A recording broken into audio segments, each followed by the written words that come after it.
যতদিন আমার ভোট আমি না দিতে পারবো ততদিন আমি আন্দোলন আছি। আমি আন্দোলনকে থাকবো, আরো ভাই হারাতে হয় ভাই হারাবো, আরো বোন হারাতে হয় বোন হারাবো, জীবন দিতে হয় জীবন দেবো, বারবার রক্ত দিতে হলে আরো রক্ত দেওয়া যাবে এবং এই জন্য রক্ত দিতে আপনারা যেন একটা সুস্থ বা নির্বাচনে যদি ধারাগ্রস্ত হয়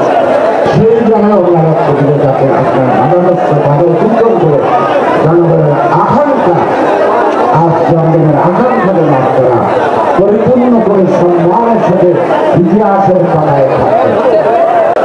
আপনারা ছাত্র জনতার আন্দোলনের ফসল, আপনারা কোন রাজনৈতিক দল বা কোন রাজনৈতিক ব্যক্তিত্ব সেই কারণে অন্তর্বর্তী সরকারে আপনারা যারা আছেন তাদের উপর আমরা আস্থা আছে, বিশ্বাস আছে যে আপনারা একটি সুষ্ঠু অবাধ নির্বাচন দিবে। সংস্কার একটা চলমান প্রক্রিয়া, পতন দেখেছি, কিন্তু আমাদের মূল লক্ষ্য জনগণের গণতন্ত্র এখনো আমরা ফেরত পাই না। আমরা 2008 সাল থেকে গণতন্ত্রের লড়াইয়ে নামছি এবং একটি সুষ্ঠু অবাধ নির্বাচন না হওয়া পর্যন্ত ভোট কেন্দ্রে গিয়ে নিজের হাতে নিজের ভোট না দেওয়া পর্যন্ত